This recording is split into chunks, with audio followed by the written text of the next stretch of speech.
Everybody, welcome back to the channel. 2Bit Crypto here. Time to talk Terra Luna Classic. Now, we've had a pretty big proposal just gone through, but is it going to make a massive difference? And finally, what happened to that 1.2% burn tax? Where do we go from here? We're going to break it all down for you in this video, as well as taking a look at some interesting statistics you need to know about. So if that's something you're interested in, make sure you subscribe to this channel to keep up to date with everything going on with cryptocurrency and Terra Luna Classic.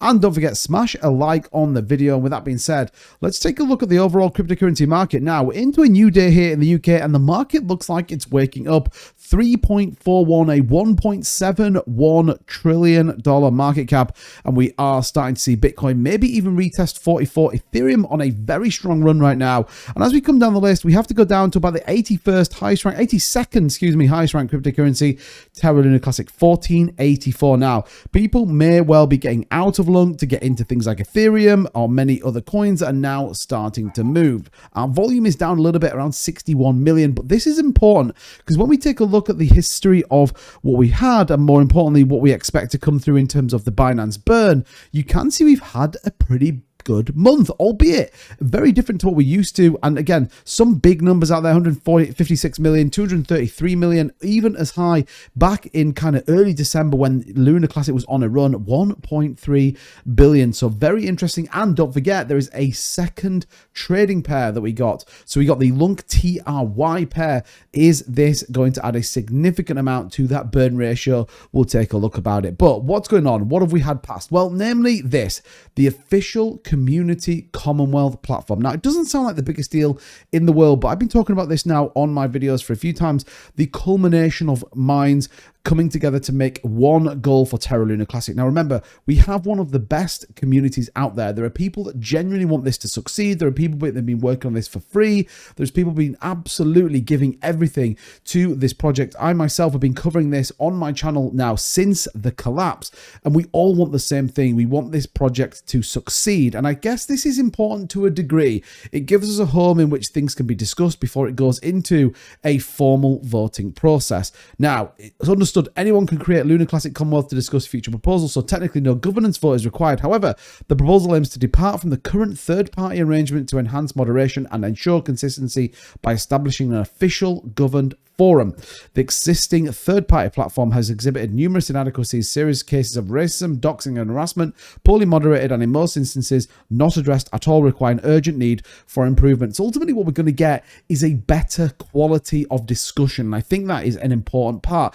Obviously, one of the biggest things we had at the minute was the 1.5% tax. Was this a good thing? Was it a bad thing? We had a very divided community. Now, shout out to Matthew Perry. He's come back and said, okay, the community didn't vote for it. How do we move forward? And I think it's very important. We'll touch on the burns in just a second. But for me, this is a good step in the right direction. It allows a governed sense of decentralization. What do I mean by that? Well, ultimately it means people can't just go on there and do what they want, and ultimately we hopefully will get a better form of interpretation. Now, again, we have had one at the minute. This is ultimately moderated though by some validators. Again, adds a question as to the validity of it. So getting a regulated forum governed by people that have nothing to do with the chain is important. It allows discussion, open discussion at that. And again, how do we move Terra Luna Classic forward? How do we repeg USTC? How do we bring the old economics and the ecosystem back to life in Terra Luna Classic? We know the community's there. We know the money's there. We know that there are some building going on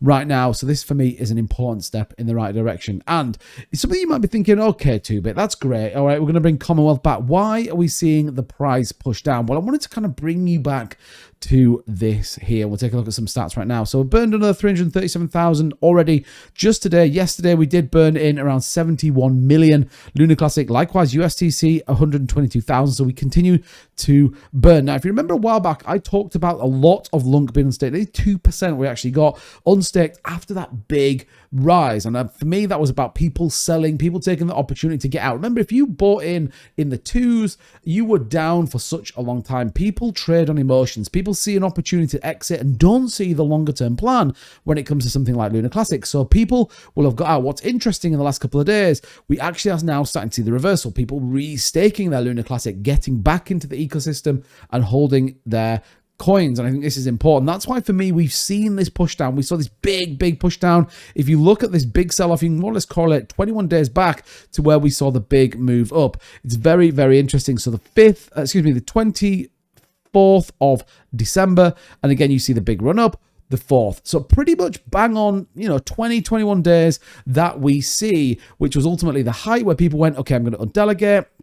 21-day vesting period brings us to where we see that big sell-off down here. So again, some people just see this as dumping. I absolutely see it as people naively selling their coins early, and I think that's the point here. Now, I'm not going to hit on anyone. People have their opportunity to do what they want to do, but at the same time, I think as the community is now moving to a different pattern and a different forefront, then for me it's important. Like I said, we are seeing people start to restake their Luna Classic as they see the opportunity. What's more important, our community wallet continues to grow. There is obviously the debate about whether we burn the whole USTC. For me, that's not the right thing. Let's keep it in there. What we are seeing, and I guess this is worthwhile just noticing, we are once again starting to see some proposals come through, people offering to look after a chain. Remember, we are on a pay-per-work system right now. $16,000 is the budget, supposedly, for a 6-week program in which they're going to be doing some research and development into IBC hooks and PFM, collaboration with the L1 team, development of an E2E and interchain test for the IBC hooks, preparation for documentation and resources, coordination of Terra Classic teams for release of the updated version of the new features and mechanisms, etc., etc. We just have to be careful with some of these. Now, here's the thing. This may well pass, getting a lot of momentum on the yes. We'll keep you updated with everything that's going on with this one. But like I said, the price right now for me, I think we're going to start to see Luna Classic make a move to the upside. Why? Because I think we've moved past all this undelegation and this sell-off, which is exactly what we see here. For me, I think we're going to come and retest this high range at the 15.3s in line with the rest of the market. And then we're probably going to settle somewhere around this 16.2, maybe the slightly higher 1700s as Luna Classic starts to recover. So I think there's a lot of things coming. I think there's a lot still to build, and equally I think we've got rid of some people that maybe don't see the longer term future for Terra Luna Classic from those undelegations and selling. But like I said, each to their own, and you should do exactly the same. But let me know what you think in the comments down below. Where do you sit right now? Did you undelegate and sell? Have you kept them? And what do you think about all these new proposals, the Commonwealth, and more importantly, the new Terra Classic vote that they want to come in? 16K, 6 weeks. Interesting vote. As ever, thanks so much for watching the video. Don't forget to like and subscribe if you're new to the channel, and also YouTube loves it if you smash that like button. So do me a favor and hit it, and I'll see you guys in the next one. Bye-bye.